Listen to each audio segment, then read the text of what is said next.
కాంగ్రెస్ పార్టీకి ప్రత్యామ్నాయం భారతీయ జనతా పార్టీ అని ప్రజలు ఆలోచిస్తున్నారు. అందుకే పార్లమెంట్ ఎన్నికల్లో ఇలా అధికార పార్టీ ఎన్ని అబద్దాలు సృష్టించినా కూడా, ఎన్ని తప్పుడు ప్రచారాలు చేసినప్పుడు కూడా నరేంద్ర మోడీ గారు ప్రధానమంత్రి చేయాలి. అసెంబ్లీ ఎన్నికల్లో మేము పొరపాటున కాంగ్రెస్ పార్టీకి ఓటేసినాం, బీజేపీకి వేయాల్సిన ఓటు కాంగ్రెస్ పార్టీకి వేసినాం. కానీ పార్లమెంట్లో తప్పు చేయమని చెప్పి ఇవాళ 8 పార్లమెంటు స్థానాల్లో భారతీయ జనతా పార్టీ గెలిపించిన తీరును మనం ఆలోచించాలి. కాబట్టి బీఆర్ఎస్లు బీజేపీ ఒకటని చెప్పి కాంగ్రెస్ పార్టీ తప్పు ప్రచారం చేసింది, కాంగ్రెస్ బీజేపీ ఒకటని బీఆర్ఎస్ పార్టీ ప్రచారం చేసింది. కానీ భారతీయ జనతా పార్టీని నమ్మి, మోడీ గారి నాయకత్వం నమ్మి తెలంగాణ రాష్ట్రంలో భారతీయ జనతా పార్టీ కార్యకర్తలు కష్టపడ్డ తీరు చూసి, మేము చేసిన ఫైట్ను చూసి, మేము చేసిన పోరాటం చూసి ఇలా భారతీయ జనతా పార్టీ 8 పార్లమెంట్ స్థానాలు గెలిపించారు. మాకున్న ఏకైక పని ఈ తెలంగాణ రాష్ట్రాన్ని అభివృద్ధి చేయడమే. కాంగ్రెస్ పార్టీ ఏ విధంగా మోసం చేసిందో, మోసపూరితమైన వాగ్దానాలు చేసి ఇప్పటికే మోసం చేస్తుండో దాన్ని ప్రజలు గుర్తిస్తున్నారు. నిన్న చూసారు ఇవాళ చిక్కడపల్లిలో యువకులందరూ, నిరుద్యోగ యువకులందరూ వచ్చి ఇవాళ ఉద్యమాలు చేస్తే ఇవాళ అనేక ప్రాంతాల్లో లాఠీచార్జ్ చేసే ప్రయత్నం చేస్తున్నారు. ఇలా గ్రూప్ 2ను వాయిదా వేయమంటున్నారు. తప్పైంది, వేస్తే తప్పైంది. వాళ్ళ పోస్టులు పెంచి ఇవ్వాలి మీరు. ఇలా ఎన్నికల ముందు ఒక హామీ ఇచ్చి, ఎన్నికల తర్వాత ఇంకో హామీ ఇచ్చి వాటిని విస్మరించే ప్రయత్నం చేస్తే యువత ఊరుకోరు. ఇలా ఈ సమస్యను సామరస్యంగా పరిష్కరించాల్సిన అవసరం ఉంది. స్మూత్ గా డీల్ చేయాల్సిన అవసరం అనేది. రెచ్చగొట్టే ప్రయత్నం చేస్తే అది అధికార పార్టీకే ఇబ్బంది అనే విషయాన్ని ఆ పార్టీ నాయకులు గుర్తుంచుకోవాలి. కాబట్టి విలీనం పేరుతోని టీఆర్ఎస్, బీఆర్ఎస్, కాంగ్రెస్ పార్టీ ఒక డ్రామాలు ఆడుతున్నది. వాళ్ళ పార్టీ శాసనసభ్యులను కాపాడుకోవడానికి కేసీఆర్ కుటుంబం ఆడుతున్న డ్రామా, ఇచ్చిన హామీల నుంచి ప్రజల దృష్టి మళ్లించడానికి కాంగ్రెస్ పార్టీ ఆడుతున్న డ్రామా ఇది. మా పార్టీలో ఎవరు చేరినప్పుడు కూడా వాళ్ళు శాసనసభ సభ్యత్వానికి రాజీనామా చేసి మళ్ళా ఎన్నికల్లో పోటీ చేయాలని అంటున్నాం. కాంగ్రెస్ పార్టీకి నిజంగా ప్రజలు కాంగ్రెస్ పార్టీని విశ్వసిస్తున్నారంటే, కాంగ్రెస్ పార్టీకి ప్రజలు మద్దతు ఇస్తున్నారని చెప్పి కాంగ్రెస్ పార్టీ నాయకులకు ధైర్యం ఉంటే, మీ పార్టీలో చేర్చుకున్నటువంటి శాసనసభ్యులతోని రాజీనామా చేయించి ఎన్నికల్లో తిరిగి పోటీ చేసేద్దాము కాంగ్రెస్ పార్టీకి ఉందా? ప్రజలు మా వైపే ఉండని కాంగ్రెస్ పార్టీలు అంటారు కదా. మీకు ఒక సింబల్ మీద గెలిచి మీ పార్టీలో చేరారు, వాళ్ళతో రాజీనామా చేయించి మీరు ఉప ఎన్నికలకు సిద్ధం కాండి. ఎవరు ప్రజల పక్షాలు అన్నారు, ఎవరు ఏ పార్టీ పక్షాలు అన్నారు, ప్రజలకు తీర్పునిస్తారు. దానికి కాంగ్రెస్ పార్టీ సిద్ధమా? ఆలోచించండి.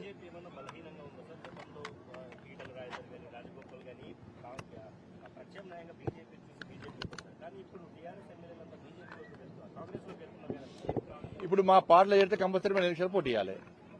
వాళ్ళకేంది అక్రమంగా ఆస్తులు సంపాదించుకున్నారు, ఆస్తులు కాపాడుకోవాలి.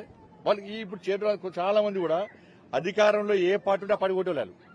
వాళ్ళందరూ కూడా మీరు అబ్జర్వ్ చేయండి. మీరందరూ కూడా వాళ్ళని గెలిపించిన ప్రజలే చీతు అంటున్నారు. వాళ్ళని చూసి ఇక బయటికి ఏదో మేకపోతే కంపెనీ చూసి ఏదో నీతి వాక్యాలు వలుతారు వాళ్ళు. ఇప్పుడు చెప్తే కదా నియోజకవర్గ అభివృద్ధి కోసమే మేము పార్టీ పెడుతున్నాం. ఎందుకు ఇస్తారా నిధులు? ఎక్కడ నిధులు ఇవ్వడానికి ఎందుకు ఇస్తారు?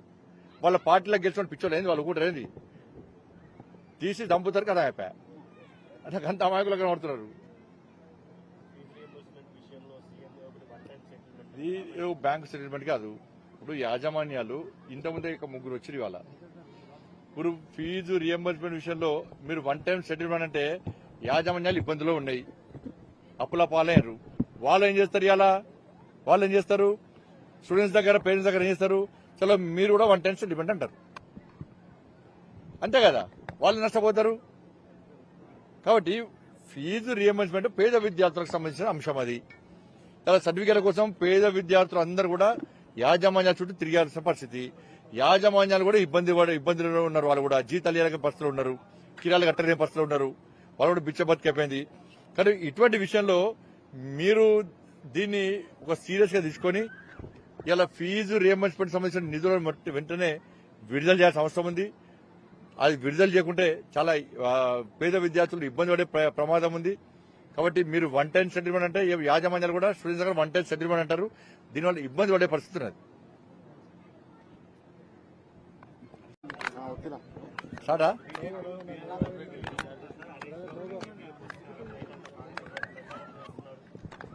ఇప్పుడు ఇది కాంగ్రెస్ బీఆర్ఎస్ ఆడుతున్న నాటకాలు. కేసీఆర్ గారు ఆయన పార్టీ ఎమ్మెల్యేలను కాపాడుకోలేని పరిస్థితిలో వాళ్ళ ఢిల్లీ పోయి లీకులు ఇచ్చుకోవడం పన్నీ చేస్తున్నారు. కాంగ్రెస్ పార్టీ ఇవాళ ఒకటే చెప్పాలి, కాంగ్రెస్ పార్టీ గతంలో కాంగ్రెస్ పార్టీ అనేక విమర్శలు చేసింది. ఇవాళ బీఆర్ఎస్ పార్టీకి సంబంధించినటువంటి కాంగ్రెస్ పార్టీలో చేరుతున్న శాసనసభ్యులు ఆలోచించాలి. మీకు ఏ పార్టీని చూసి ఓటేసారు, ఏ పార్టీ సింబల్ మీద ఓటేసారు, ఏమనంటే ఏం చెప్తారంటే నియోజకవర్గ అభివృద్ధి కోసం పోతున్నామని చెప్పి ఇది కామన్ డైలాగ్ అయిపోయింది. ప్రజలంతా అమాయకులు కాదు, ప్రజలంతా పిచ్చులు కాదు మీకు ఓటేసిన వాళ్ళు. కొంతమంది ఏంటంటే గోడమ పిల్లులక ఏ పార్టీ అధికారం కూడా టక్కన జంప్ అవుతారు.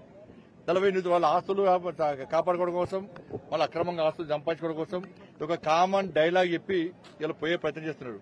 అంటే అధికార పార్టీ వాళ్ళు పిచ్చోళ్ళు ఏంది, ఏ పార్టీ అధికార పార్టీలో పిచ్చోళ్ళు ఏంది వాళ్ళందరూ. మరి ఆ పార్టీ సింబల్ మీద గెలిచిన వాళ్ళకి అభివృద్ధి ఇవ్వాలి. మీరు ఇలా పోయి కాంగ్రెస్ పార్టీలో జరగనే, ఇలా పోయి వేరే పార్టీలో జరగనే వాళ్ళు నిధులు ఇస్తే ఇంతమంది పార్టీ సింబల్ ఏమన్నా వాళ్ళు కూడా ఏంది, వాళ్ళకి ఇవ్వడానికే నిధులు లేవా, మీకే కనిపిస్తారు నిధులు. ఇదంతా కావాలనే ఒక ప్లాన్ ప్రకారం చేస్తున్నటువంటి తతంగం. ఇలా బీఆర్ఎస్ పార్టీ బీజేపీలో విలీనం అవుతుందని చెప్పి ఒక తప్పుడు ప్రచారం జరుగుతూ ఉన్నాయి. ఇలా కేసీఆర్ గాని, కేసీఆర్ కుటుంబ సభ్యులు, ఇలా భారతీయ జనతా పార్టీ నాతో సహా, సరే నన్ను పట్టినట్టు పట్టుకోపోయాను, భారతీయ జనతా పార్టీ కార్యకర్తలను ఇలా ఏ విధంగా రాసి రంపాన పెట్టిరో, ఏ విధంగా అక్రమ కేసులు పెట్టి ఇబ్బంది పెట్టిరో, ఏ విధంగా జైలు పంపిరో, ఏ విధంగా లాఠీ దెబ్బలతో కొట్టిరో దాన్ని ఏ భారతీయ జనతా పార్టీ కార్యకర్త మర్చిపోడు. బీఆర్ఎస్ పార్టీని తెలంగాణ రాష్ట్రంలో ప్రజలు పట్టించుకునే స్థితిలో లేదు. బీఆర్ఎస్ పార్టీ గురించి ప్రజలు ఆలోచిస్తలేరు. కాంగ్రెస్ పార్టీకి ప్రత్యామ్నాయం భారతీయ జనతా పార్టీ అని ప్రజలు ఆలోచిస్తున్నారు. అందుకే పార్లమెంట్ ఎన్నికల్లో ఇలా అధికార పార్టీ ఎన్ని అబద్దాలు సృష్టించినా కూడా, ఎన్ని తప్పుడు ప్రచారాలు చేసినప్పుడు కూడా నరేంద్ర మోడీ గారు ప్రధానమంత్రి చేయాలి. అసెంబ్లీ ఎన్నికల్లో మేము పొరపాటున కాంగ్రెస్ పార్టీకి ఓటేసినాం, బీజేపీకి వేయాల్సిన ఓటు కాంగ్రెస్ పార్టీకి వేసినాం. అక్కడ పార్లమెంట్లో తప్పు చేయమని చెప్పి ఇవాళ 8 పార్లమెంటు స్థానాల్లో భారతీయ జనతా పార్టీ గెలిపించిన తీరును మనం ఆలోచించాలి. కాబట్టి బీఆర్ఎస్ బీజేపీ ఒకటని చెప్పి కాంగ్రెస్ పార్టీ తప్పు ప్రచారం చేసింది, కాంగ్రెస్ బీజేపీ ఒకటని బీఆర్ఎస్ పార్టీ ప్రచారం చేసింది. కానీ భారతీయ జనతా పార్టీని నమ్మి, మోడీ గారి నాయకత్వం నమ్మి తెలంగాణ రాష్ట్రంలో భారతీయ జనతా పార్టీ కార్యకర్తలు కష్టపడ్డ తీరు చూసి, మేము చేసిన ఫైట్ను చూసి, మేము చేసిన పోరాటం చూసి ఇలా భారతీయ జనతా పార్టీ 8 పార్లమెంట్ స్థానాలు గెలిపించారు. మాకున్న ఏకైక పని ఈ తెలంగాణ రాష్ట్రాన్ని అభివృద్ధి చేయడమే.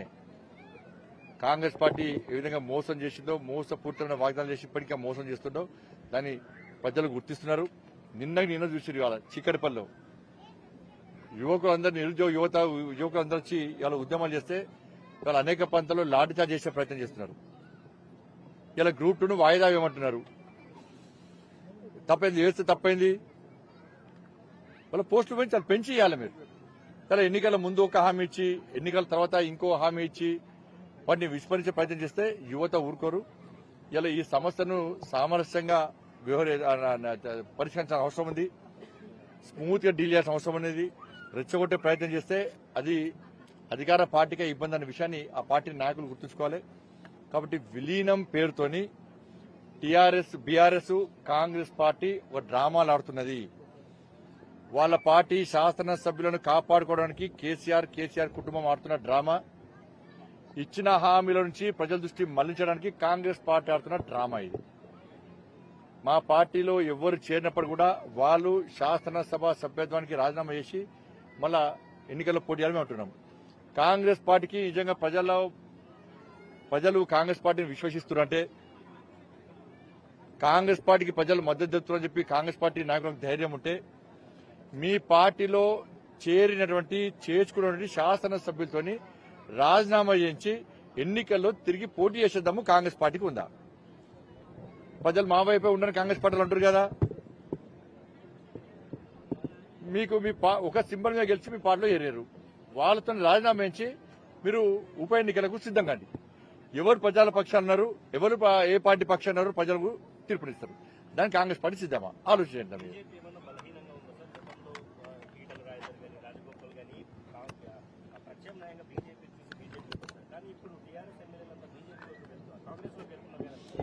ఇప్పుడు మా పార్టీలో చేరితే కంపల్సరీ మేము ఎలక్షన్ పోటీ చేయాలి. వాళ్ళకేంది అక్రమంగా ఆస్తులు సంపాదించుకున్నారు, ఆస్తులు కాపాడుకోవాలి. వాళ్ళకి ఇప్పుడు చేయడం చాలా మంది కూడా అధికారంలో ఏ పార్టీ ఉంటే ఆ పార్టీ ఓటేళ్ళు వాళ్ళందరూ కూడా మీరు అబ్జర్వ్ చేయండి వాళ్ళు అందరూ కూడా వాళ్ళని గెలిపించిన ప్రజలే చీతు అంటున్నారు వాళ్ళని చూసి ఇక బయటికి ఏదో మేకపోతే గాంభీర్యం చూసి ఏదో నీతి వాక్యాలు వలుతారు వాళ్ళు ఇప్పుడు చెప్తే కదా కానీ నియోజకవర్గ అభివృద్ధి కోసమే మేము పార్టీ పెడుతున్నాం. ఎందుకు ఇస్తారా నిధులు? ఎక్కడ నిధులు ఇవ్వడానికి ఎందుకు ఇస్తారు? వాళ్ళ పార్టీలో గెలిచిన పిచ్చోళ్ళు ఏంది వాళ్ళు కూడా ఏంది తీసి దంపుతారు కదా అయిపోయా నాకు అంత అమాయకులుగా కనబడుతున్నారు. ఇది బ్యాంకు సెటిల్మెంట్ కాదు. ఇప్పుడు యాజమాన్యాలు ఇంతకుముందే ఇక ముగ్గురు వచ్చి ఇవాళ ఇప్పుడు ఫీజు రియంబర్స్మెంట్ విషయంలో మీరు వన్ టైం సెటిల్మెంట్ అంటే యాజమాన్యాలు ఇబ్బందులు ఉన్నాయి, అప్పుల పాలయ్యారు. వాళ్ళు ఏం చేస్తారు? ఇలా వాళ్ళు ఏం చేస్తారు? స్టూడెంట్స్ దగ్గర పేరెంట్స్ దగ్గర ఏం చేస్తారు? చలో మీరు కూడా వన్ టైం సెటిల్మెంట్ అంటారు, అంతే కదా? వాళ్ళు నష్టపోతారు.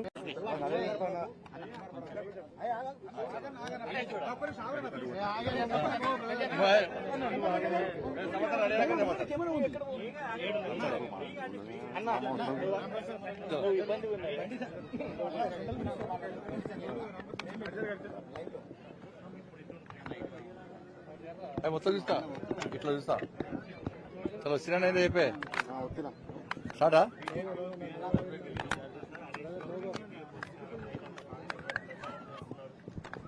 ఇప్పుడు ఇది కాంగ్రెస్ బీఆర్ఎస్ ఆడుతున్న నాటకాలు.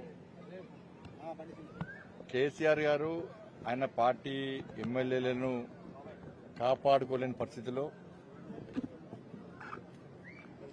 వాళ్ళ ఢిల్లీ పోయి లీకులు ఇచ్చుకోవడం పన్నీ చేస్తున్నారు. కాంగ్రెస్ పార్టీ ఇవాళ ఒకటే చెప్పాలి, కాంగ్రెస్ పార్టీ గతంలో కాంగ్రెస్ పార్టీ అనేక విమర్శలు చేసింది. ఇవాళ బీఆర్ఎస్ పార్టీకి సంబంధించినటువంటి కాంగ్రెస్ పార్టీలో చేరుతున్న శాసనసభ్యులు ఆలోచించాలి. మీకు ఏ పార్టీని చూసి ఓటేసారు, ఏ పార్టీ సింబల్ మీద ఓటేసారు? ఏమనంటే ఏం చెప్తారంటే నియోజకవర్గ అభివృద్ధి కోసం పోతున్నామని చెప్పి ఇది కామన్ డైలాగ్.